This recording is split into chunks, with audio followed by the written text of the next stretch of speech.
On some real shit, I gotta keep it so 100. I ain't never like you, cuz.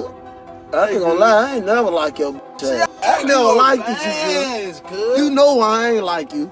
In the street wide, like we ain't gonna talk about that on here though. You been flying on the E-way and you know we bumping breaking news. BC2, bitch, I'm slamming Mr. Wake. Look, I ain't gonna do screw. I'm smiling when you drink the 2-3 with the draw like LeBron. When I was hustling, I always was playing Memphis rappers. I felt like they had such an underground scene. That's what I gravitated to. Like the most gutter music is what I want to hear. Police and prosecutors say POOH SHIESTY was part of the group that ended up in this parking lot that October afternoon where the shots flew, and it happened right across the street from the police department and town hall here in Bay Harbor Islands. Alright, what's up everybody? Probably the most requested artist for me to make a video on right now is POOH SHIESTY. It's one of the biggest movements in rap and it's coming out of Memphis, but for a lot of folks, it feels like he came out of nowhere. Last week, SHIESTY was second only to Drake for the most streamed artist in the country. There's a reason everyone's drawn to him. POOH SHIESTY's crew, Chopper Gang's gotta be one of the wildest in the industry, and the music reflects it. Doesn't matter how many billboards all over the country have his face on it. Doesn't matter he's signed to a major label deal with Gucci and Atlantic, selling 60K the first week on his debut album. SHIESTY will still rob a dude in Miami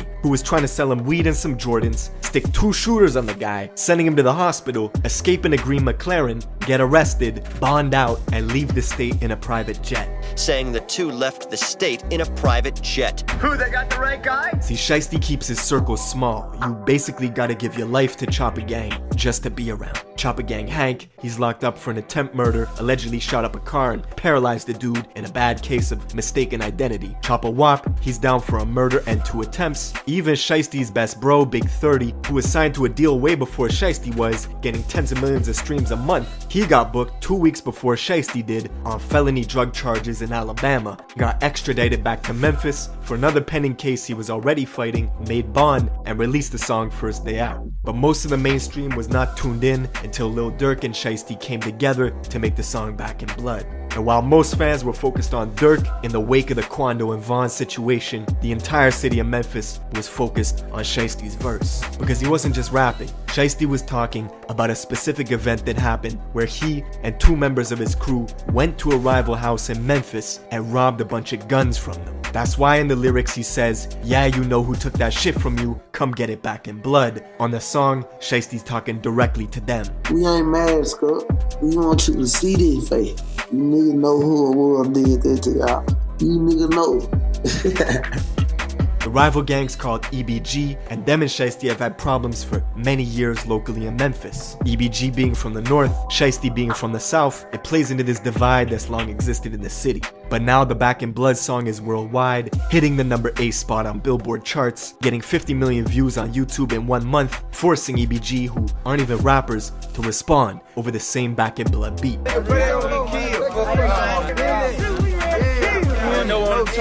The real Chopper Gang.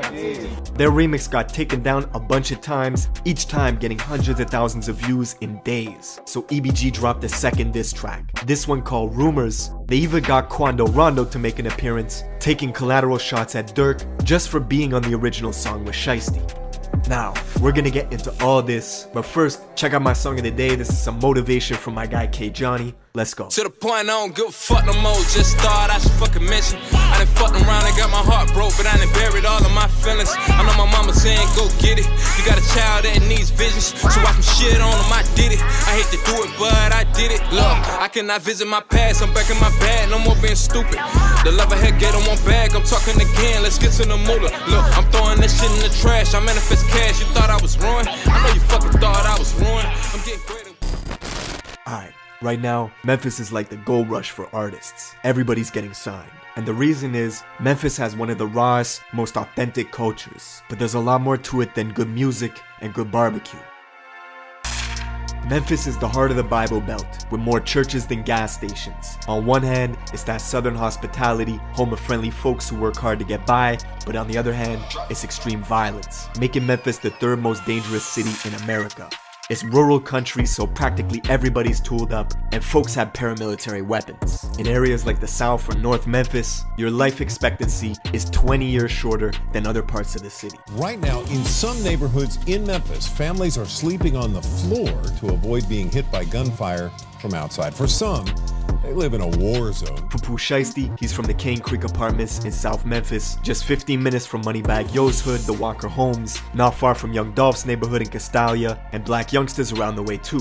POOH Shiesty growing up was very much on that killer be killed energy. Let his boy Big 30 tell you, at age 11, Shiesty thought he was American gangster, getting arrested and expelled from middle school at the same time, forced to wear an ankle monitor. See, Shiesty followed in his pop's footsteps. POOH's father was a known gangster and founder of the record label Mob Ties. In 2006, one of his artists who went by the name Miscellaneous got into a triple shooting at Yo Gotti's birthday bash. The club managers knew that Yo Gotti and Miscellaneous were beefing, and instead of canceling the event, they hired 35 security guards using 4 metal detectors to screen the crowd. It didn't work. That same year, Shiesty's father was convicted of being an accessory in the murder of a local female DJ, which put him on supervised parole. Even with the law breathing down his neck, his pops was still hustling for almost a year, bringing in money under the radar from a trap house on a street called Porter. The house fell on a dead end and looked like it had been abandoned. But little did POOH's father know, Memphis police had been monitoring the spot for months. One day, his father was in there. They had the measuring cups by the stove, the digital scales on the kitchen counter. One of them had weed, the other had cocaine. Suddenly, there was a loud boom as the front door busted open, and cops bursted in, rushing apartment 3 that was just up the stairs. As the cops ran up, this 75-pound pit bull came sprinting around the corner and leaped at their necks, so the officers shot it 3 times before the dog retreated to the kitchen and later died. In the chaos, you could hear yelling, "Go, go, go," as people ran from apartment 3 to apartment 4, trying to escape. Glass shattered as folks jumped out the window, leaving POOH's father in the kitchen, cornered by police. They told him to surrender, and he did, leaving the officers with 12.5 grams of coke, 8 pounds of kush, and $10,000 cash that they took from POOH's father's left pocket. With his pops in and out doing Fed bids, Shiesty was running around a badass little kid, jumping people, finessing people. That's how he got the name Shiesty. And Memphis is a small world, everybody knows each other. Shiesty even went to Central High School with some of the people he's into it with right now, like the main rapper from EBG, E-Jizzle. But POOH's reputation began to travel. In high school, he expanded his circle, clicking up on some plans to get money by any means. Together with his childhood friend Big 30 from Whitehaven, Little Hank, Ant Wop, and a few others, they came up with the name Chopper Gang, and it stuck. Chopper Gang shit. Chopper Gang shit, man. I ain't gonna lie to y'all. We ain't got a prop to crop back here. We real, we slugging shit. Nigga ain't gonna die. We gonna come chop nigga whole block, street, whatever. Within Chopper Gang, they have various members that come from big sets that are prominent in the area. What a lot of people don't know, Memphis has every single national gang and more. It's extremely active. With this new trend towards hybrid gangs, smaller mobs and cliques within the sets going renegade, warring with each other. See where there was an older person running everything, but it's been changing a lot, and a lot of these young kids with these offset groups, they're totally different. More little cliques or little gangs that seem to be particularly violent and need less and less of a reason to resort to shooting a gun. One story of a guy named White Grape, or White Boy Kenny, who went to Central High School with POOH Shiesty and them, and was known for having girls lined up like a buffet. He was a member of Chopper Gang who got initiated into the Grape Street Crips. They beat the shit out of him, took a photo that went viral as he became an official Grape Street member. But one day, White Grape allegedly got his gun robbed from him, so Chopper Gang had to cut ties with him, basically disowning him. Only for White Grape to catch a murder case months later after a drug deal went wrong and clients tried to pay him with counterfeit money, so he shot and killed one of them. Now, Chopper Gang continued spreading their enterprise, planning bigger licks that brought more danger. Shiesty himself says before the age of 15, you're gonna lose a close friend in Memphis. Guaranteed someone close to you is gonna get killed. Around 2016, he lost his best friend Trey Day, which turned his heart cold. POOH Shiesty vowed to live with no remorse from that day forward and be a menace to society. And after he graduated high school in 2018, Chopper Gang had many streams of income flowing in, and they started using some of this money they were making to pay for studio time.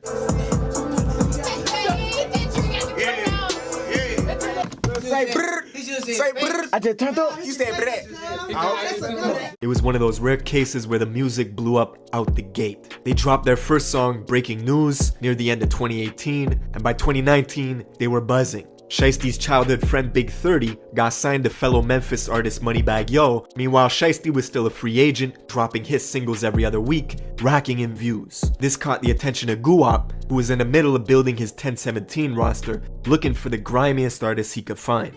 Of course, G.D.S.Blood&V.L was the original slime. You remember hearing stories of a young Gucci Mane terrorizing the industry. Famously, the first time he met French Montana to do a song together, French paid him $5,000 and waited in the studio patiently, while Gucci took the money and left out the back door. Gucci didn't like French, because the first time he went in the studio to do a song with him, he paid Gucci $5,000 to get on the feature.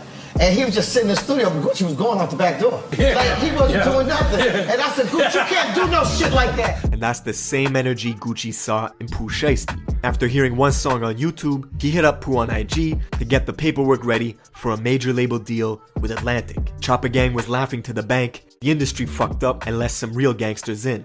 Big Scar, who's also from South Memphis and just happens to be POOH Shiesty's cousin, he's a founding member of a clique called RR that's been in a brutal war at home in Memphis for quite some time. And up until this point, Big Scar was strictly in the streets, handling business, and never really considered himself a rapper. Until one day, he actually blew up off a reaction video done by a YouTuber named Tommy Craze, who reacted to Big Scar's first ever song when it had only 5 views in 9 hours. How about Big Scar, make a play, 5 views 9 hours ago. Man, that was so hard. Definitely co-sign this track. Big Scar, make a play, go and check it out. That song went on to do millions of views, and 2 months later, after Shiesty became a major label artist, and with only 2 songs ever published, his cousin Big Scar inked a deal with Gucci, making Chopper Gang and their affiliates the single biggest movement coming out of the Mid-South.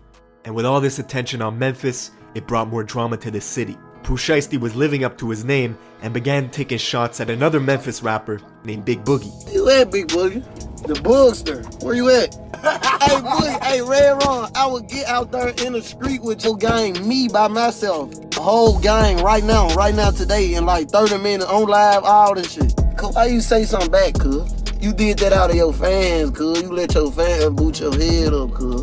You done cost yourself. You got shows and shit ahead of you, bro. Boogie's a rising artist out of Fraser, which is the north super country part of Memphis. Seems like a good guy. According to Boogie, they never met a day in their life, but Shiesty claims when he pulled up in the north to see Boogie, it was a whole different story. Oh, you been running from me, bro. You been running. You been running from me, bro. You know what happened in the north, bro, when I pulled up, came on your side, bro. You know what happened. And POOH is so petty, he even went as far as naming a strain of weed Red Rum, after Big Boogie's crew, Red Rum, just so he could say that he's smoking on that Red Rum pack. And the bigger you get, the bigger the target you become in Memphis. Just a few days after he went back and forth with Shiesty on social media, Big Boogie's concert in Mississippi got shot up. It was the scene of a double murder. 50 shots in total were fired from 5 different guns, hitting Big Boogie's friend Jasmine, who was on stage with him, and she later died in Boogie's arms. Fast forward a few months later to November 6th. Durk and POOH Shiesty linked up to drop the audio for the song Back in Blood. That's the same day where King Von passed away in Atlanta after an altercation with Quando Rondo outside the Monaco Hookah Lounge. Shiesty and Durk had already filmed the music video back in Chicago, but chose not to release it yet. This was in many ways the mainstream's introduction to POOH Shiesty. A few more weeks went by and the song continued to climb the charts. Then randomly, at 6 in the morning on a Tuesday in December, Shiesty posts this cryptic warning to Facebook. Drop that song and you're not gonna live to see that baby get here.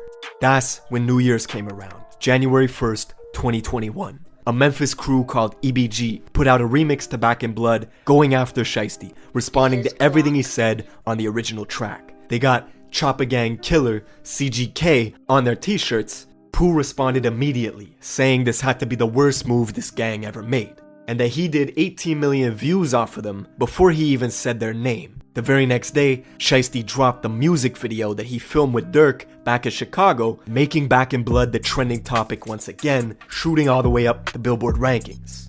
EBG's remix was getting taken down left and right due to copyrights, so EBG's main rapper E-Jizzle dropped another diss track called Rumors, which ran up in views quickly, hitting 1 million views in less than a week.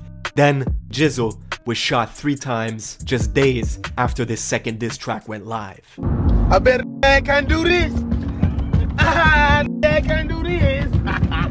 Who this is? Who? I can't can't walk. I can't walk. Cool, boy. 3 bullets hit his arm, and after getting them removed, Jizzle was back on the block wearing a cast, just in time to drop his 3rd diss track called Paralyzed. Hey, y'all shot the wrong arm.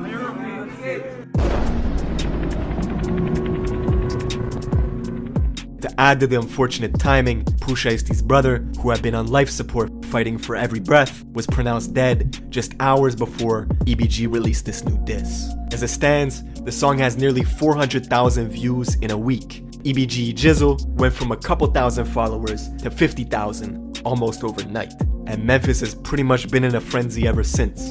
But yeah, man, let me know if there's a video you want me to cover in the comments below. I will see you in the next one.